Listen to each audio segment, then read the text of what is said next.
करेंगे। बिस्मिल्लाहिर्रहमानिर्रहीम जी। मैं अवलन तो अब्दुल करीम त्राई साहब आपका, आपकी पूरी टीम का, बिशारतुल्लाह खान साहब का शुक्रिया अदा करता हूँ कि आपने पूरे पाकिस्तान में तहसील लेवल पे, डिवीजन लेवल पे, टाउन लेवल पे एक मुकाबला है उसने इनाद करवाया जो अपनी मुनफरिद आप है और जिसमें आपने बहुत सारा टाइम दिया, आपके दोस्तों ने बड़ा टाइम दिया और मेरिट पे अपने बच्चियों की सिलेक्शन करके ये आल पाकिस्तान मुकाबला है नात यहाँ रावलपिंडी बार में आप 9 तारीख को मुकर्रर कर रहे हैं, यहाँ पे कर रहे हैं। इस पर मैं आपको, आपकी टीम को मुबारकबाद पेश करता हूँ। हम बैसियत मेजबान डिस्ट्रिक्ट बार रावलपिंडी में बैसियत सदर, मेरे सेक्रेटरी मलिक असद साहब जो बार के सेक्रेटरी हैं, नायब सदर मोहतरमा नायला फैसल साहबा, जॉइंट सेक्रेटरी राना आयशर साहब और पूरी एग्जीक्यूटिव कमेटी कल के आपके प्रोग्राम के होस्ट होंगे।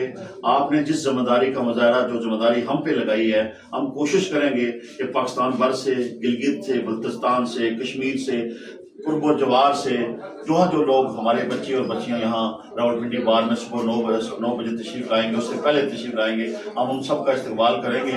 मुल्की हालात जैसे भी हों, आपने हमेशा मुकाबला उसने नात बड़े ऐसा तरीके से किया और यकीन कामिल है नबी पाक की महफिल है, उन पर हमारी जान कुर्बान, हमारे बच्चे कुर्बान, हमारा सब कुछ कुर्बान और उनकी मदा सराई में हमारे बच्चे और बच्चियां यहाँ आएंगी। और अब्दुल करीम त्राई साहब आपको यकीन दिलाते हैं बैसीर मेजबान, हम उसमें कोई कमी नहीं छोड़ेंगे। आपका तावन हासिल रहा और आपका शुक्रिया अदा करता हूँ कि इतनी बड़ी बज़म, इतनी बड़ी नात कौंसल और इतना बड़े प्रोग्राम को आपने पिंडी बार को ये एजाज बख्शा है कि वो उसकी मेजबान है।